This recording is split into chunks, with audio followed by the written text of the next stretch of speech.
the ongoing TikTok ban saga. This is MacVoices. MacVoices is supported by Notion. Work faster, write better, think bigger with Notion. Learn more at notion.com/MacVoices. Welcome to MacVoices. This is the talk of the Apple community, and I'm Chuck Joyner. Folks, a quick note about this particular session. We recorded this several days before the TikTok ban deadline went into effect. Since then, the ban has been on, the ban has been off, the ban has been back on. It's been all over the place, and by the time you actually hear this, it could be anywhere. However, we did think it was important to share our perspectives on some of the alternatives that TikTok authors and creators and users were seeking out as the ban was impending. Some of those seem to be at least as questionable, if not more so, than TikTok itself. So take this as a little bit of perspective on what was happening at that point and maybe what's happening as you hear this. Let's let the panel do the talking. So as we record this, we're still waiting to see what's going to happen with TikTok. And I'm curious here to see this crew. I mean, do we care? Now, literally, as we've recorded this today, there was the inevitable speculation of who might buy it, how it might work, how it might continue to function. And Elon Musk was called out as a potential buyer. Yeah. I don't believe it for a second, but Rumor.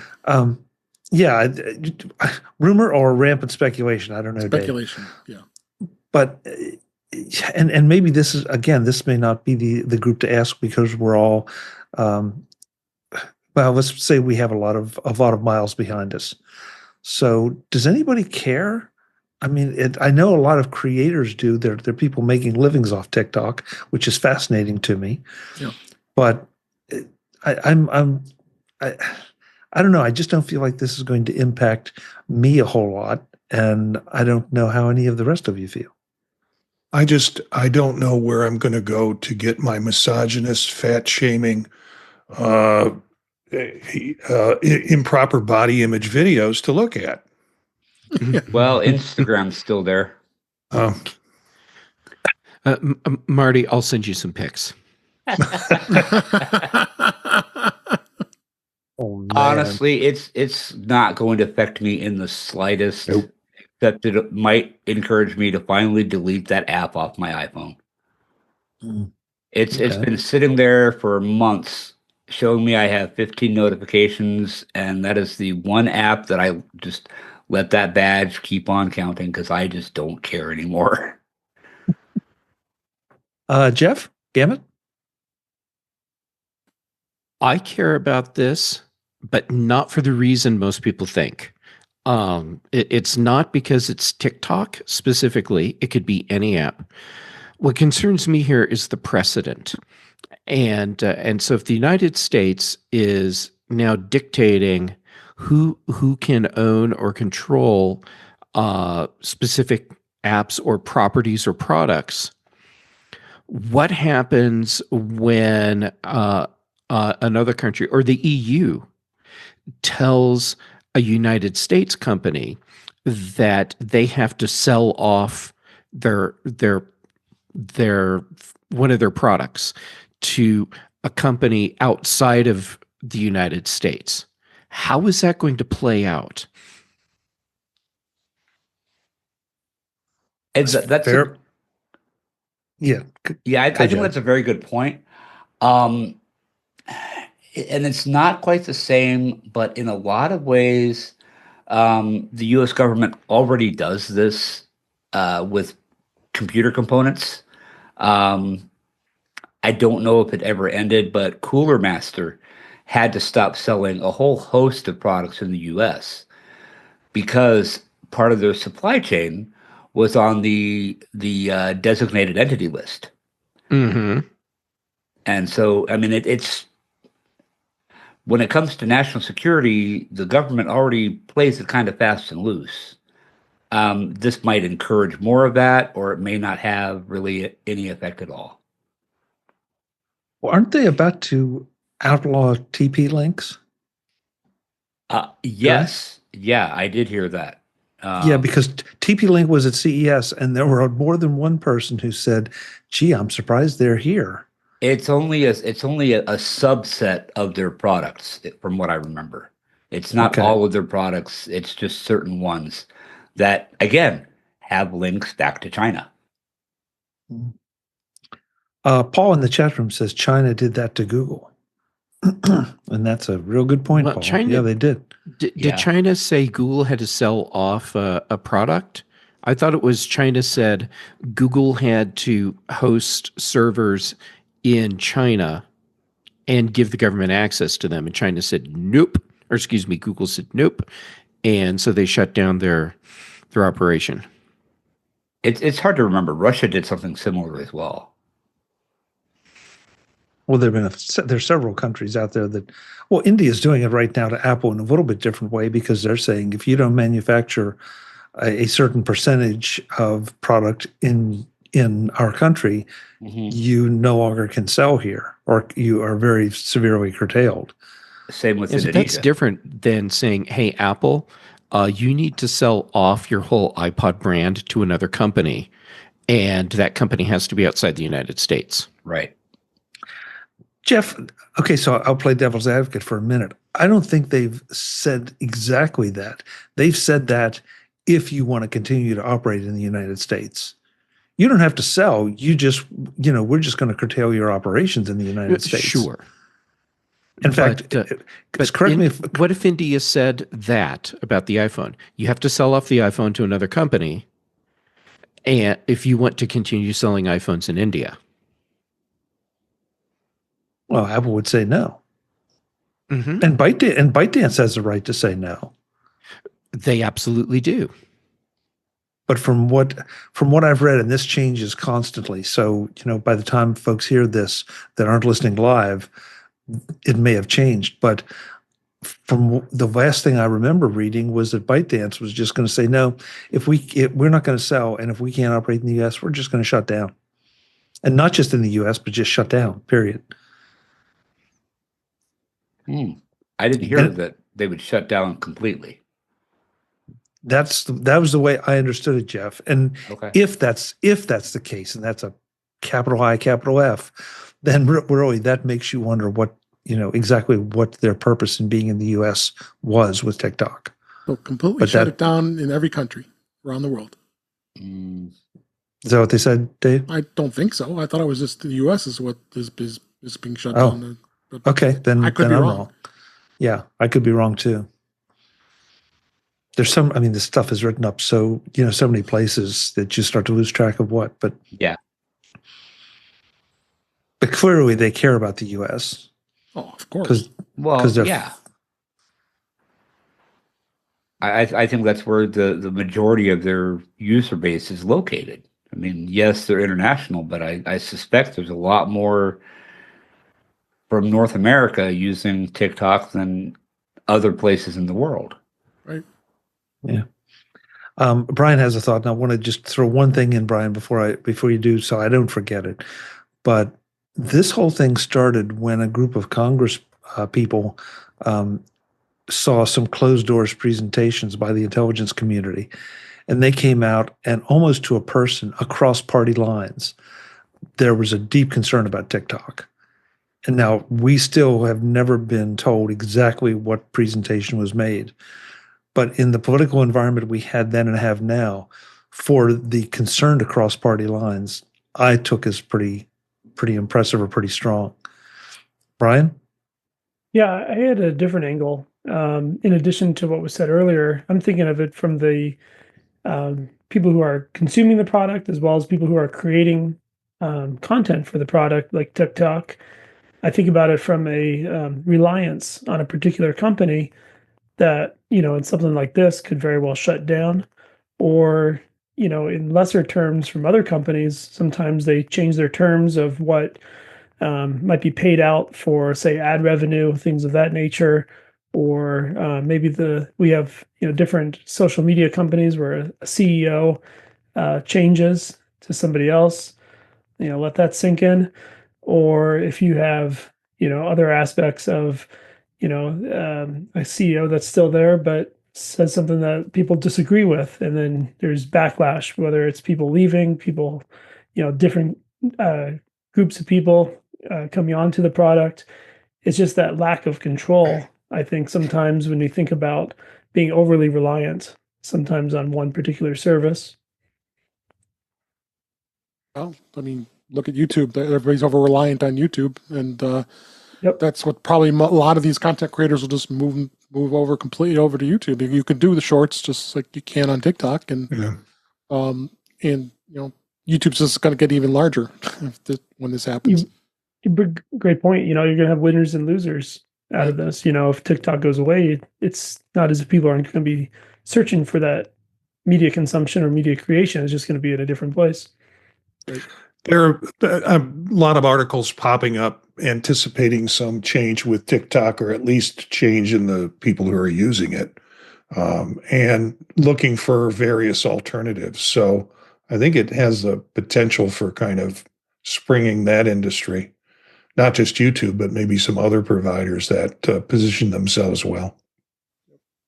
Well, today there have been a number of articles about TikTok users moving to Red Letter, I think is the name of the service. Red Note. Red Note. Pardon me, Red Note. Red Note? Yeah, oh, I thought Red it was Note. a little red book. That is what the Chinese name officially means. But everyone here is calling it Red Note. Okay. But here we go. It's another Chinese app. It is. Yeah. So, if you're, this is not a paranoid podcast. Okay. But it's starting to sound like it. But if TikTok is going to go away and there's another Chinese app that just happens to suddenly become popular and people move over, how soon before people start to look hard at that app and say, well, is this just going to accomplish the same thing TikTok was doing or could have done? And so, why not move to YouTube? Why not move to something else that's a little more neutral?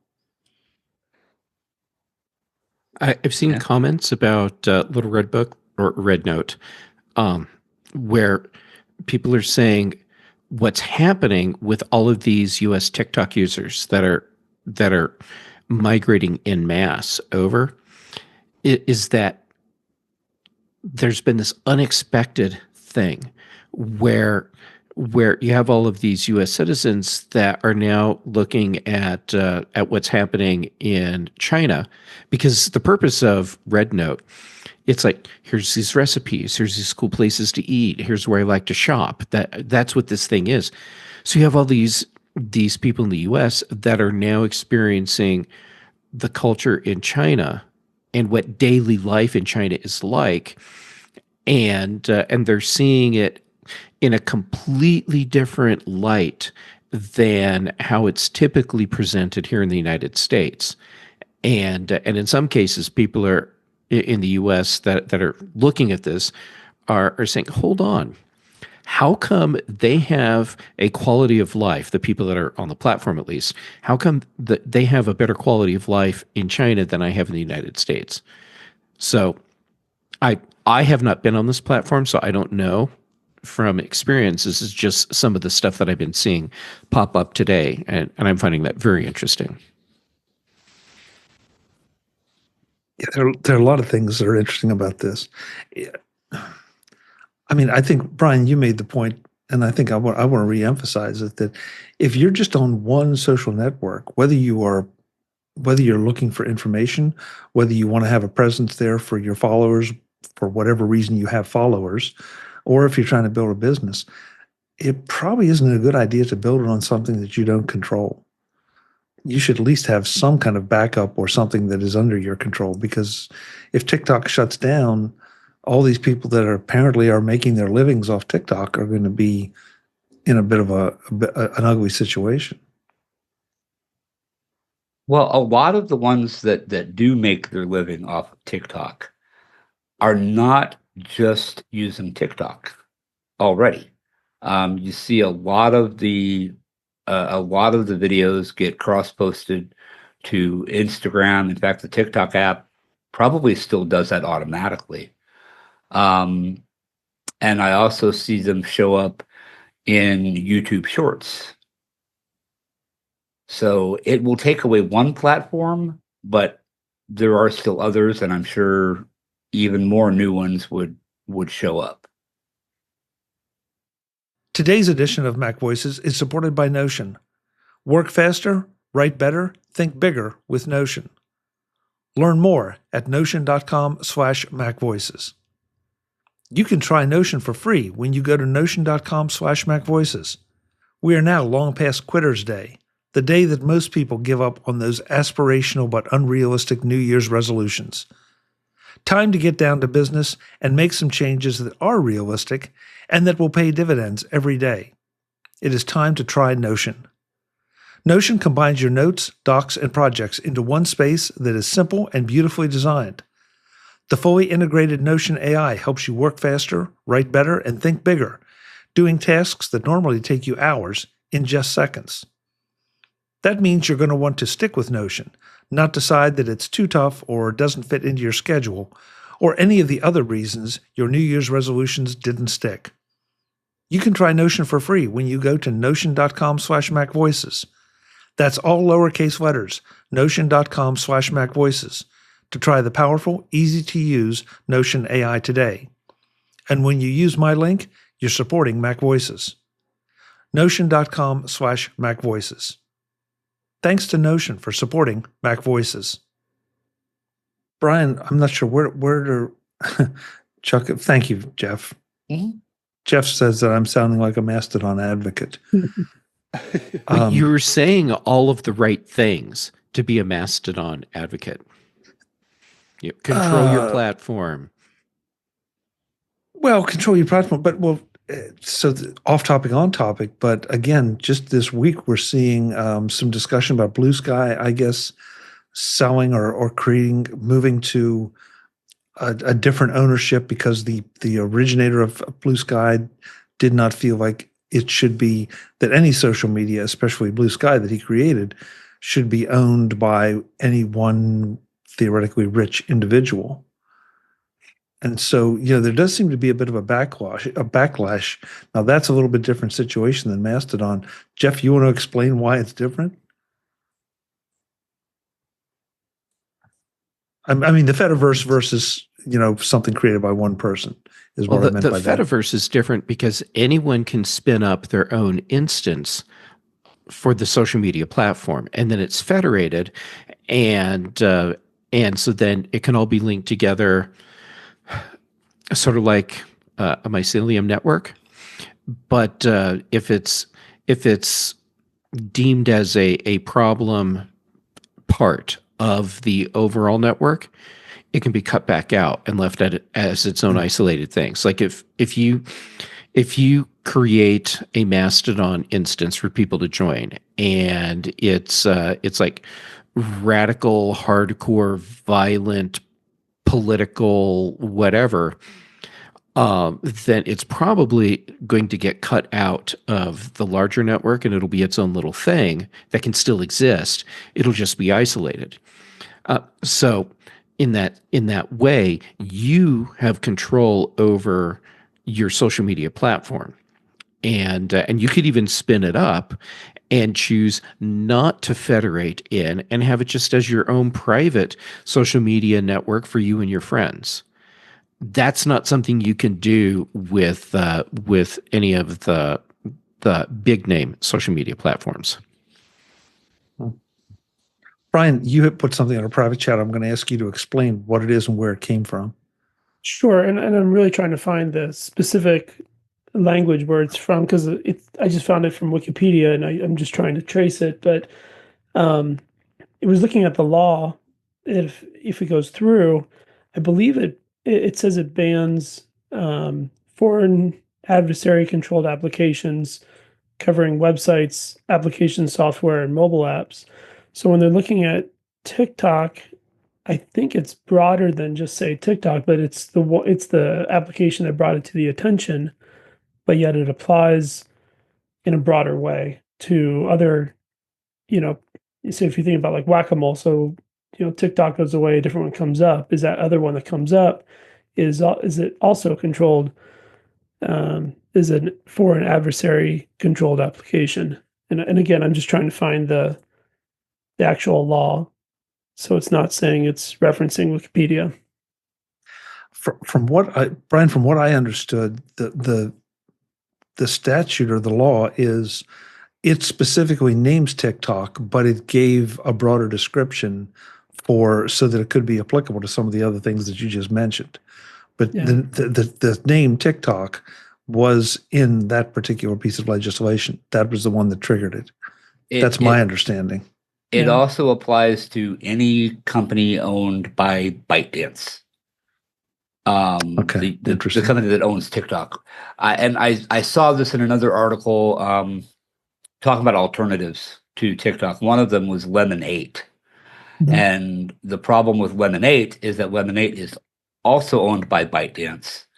And so the theory is that, the same ban would apply to Lemon8 as applies to TikTok because it's also owned by ByteDance. And just, Jeff, forgive me for because you said it right, but I want to make sure folks heard it right. That's Lemon8, as in the number 8, Correct. not Lemonade, as in Correct. the company that Google has. Yeah, that's So- why I tried to enunciate the 8. Yeah, but I want to make sure because that, it's an easy, because the first time I heard that, it's like, what? I mean, Google owned Lemonade, and so Right. I guess I'm pointing out my own inadequacies. You want me to drop a link to this article in the YouTube chat? Yeah, if you can, and I will add it to the show notes, folks, so that if you are hearing this after the fact and you want to look it up. Okay, I just dropped it in there. Okay, and Brian, I'm throwing the Brian just gave us the link to the actual law. Oh, very nice. So I will throw that in as well. Oh, Jeff, guess what? You can't throw articles in. Yeah, throw it into the private chat now. I'll move it over. Okay. Yeah. Sorry, forgot about that. Yeah. All right. Before we leave this, let me ask. We've been talking about could, would, should, or could, and would, but should TikTok be banned? Does anybody have any strong feelings about it? Because one of their big arguments is freedom of speech, that the U.S. government is impinging upon freedom of speech. Yeah, I get that, but I also can see the potential threat to national security, because of, when Trump first started trying to ban TikTok, there were a lot of cases where our soldiers were posting videos on TikTok from military installations. And that could pose a national security threat.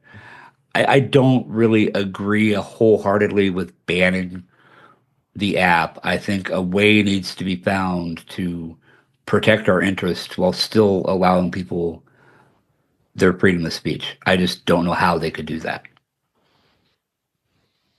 Jeff, I thought that this was really interesting, and it kind of took me back, that the example that was given, and I'd love to give credit to whomever said it on their show. And I'm sorry, I don't remember because I've been absorbing so much of this stuff. But that if China would invade Taiwan, the TikTok would be a prime place to spew Chinese propaganda about why this was a good idea, as opposed to some of the other social networks, because they would be controlling it. So I throw that out only as a scenario that made a certain amount of sense to me. I can absolutely see that, because even though ByteDance swears up and down that they are not controlled by the Chinese government, it's I don't think we can believe that. I think there has to be at least some control that the Communist Party can exert over ByteDance and by extension over TikTok, despite ByteDance saying no. How do you prove it? That's the question. You don't. You can't. All right. So just to stir it up more, because why not? Oh, is this going to be a Jeff versus Jeff? Uh, no, ultimately we're tag teaming because okay. that's how we roll. Um, okay, so this is we get what the U.S. government is saying about TikTok. All right, so could these same uh, concerns be expressed by other countries? And I'll use the EU just because it's a large government organization. Could they turn around and say, hey, Facebook sure seems to be controlled by the US government because when we read these news articles, it sure looks like Mark Zuckerberg is capitulating to the incoming White House. Yep. And so, because of that, we see this as a social media platform that could be used for dangerous propaganda. Therefore, it cannot be displayed in the EU. Well, unless Meta sold off Facebook to another entity outside the United States, then it could stay. See that happening. I know, but I just love stirring it up. Yeah. Well, no, Jeff, you're not wrong. I guess what would really be the really interesting thing about that scenario would be would the EU government get as much pushback from its citizens as the US government seems to be getting from its citizens on TikTok, pushing the pushback, I mean. Because that's what we're talking about here. I mean, the EU legislators are going to do what they want to do, just like the US legislators and courts are going to do what they want to do. Theoretically, in the interest of national security. So, would the EU do the same thing? And I mean, they would have the right to, but how much flack would they take from the citizens who are shut off from TikTok? Sorry, Facebook. Pardon me, Facebook. Yeah, and I don't know the stats on how popular Facebook is across Europe. I'm assuming it's pretty popular. So I'm assuming there would be a lot of pushback, but I don't have the numbers to back that up. Yeah. Brian. Yeah, just a thought that came to mind when Jeff Butts was talking about the aspects of national security and it's, why a ban may be warranted. It makes me think to the comment on the bipartisan group that was privy to, some of the information that led to desiring to have this banned. And to my knowledge, that information specifically hasn't been released.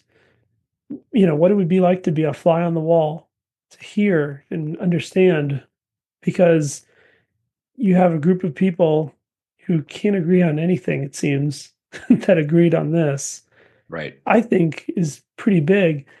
But yet at the same time, I think when you're looking at an aspect of freedom of speech, possibly, I think it needs to be handled so carefully and not with a, blunt force of, banning something outright like this, that it could be very, very quickly could become very dangerous, where something could be banned and then sets a precedent for things down the road. But I haven't I was looking at the law and kind of reading through. There's so many different aspects to it that, some of that, it may be controlled in that way too.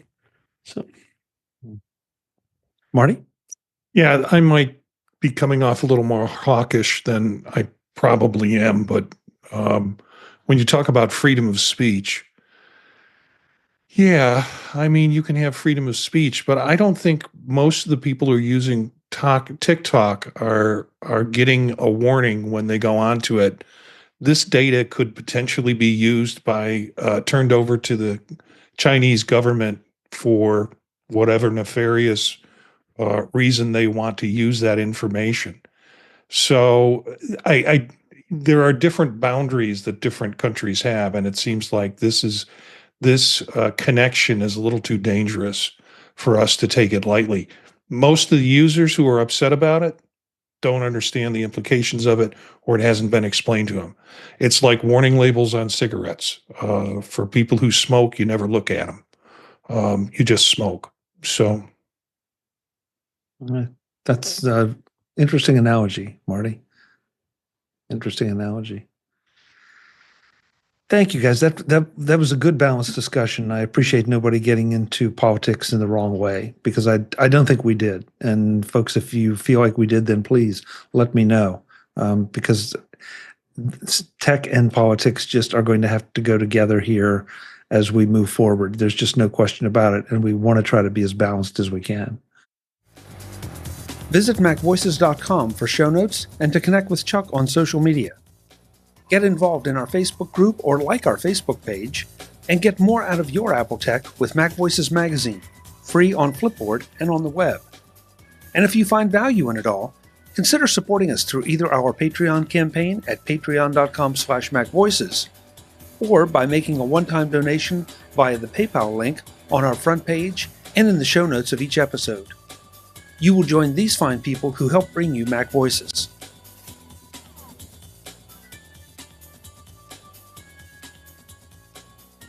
Advertising handled by Backbeat Media at backbeatmedia.com. Bandwidth provided by CacheFly at cachefly.com.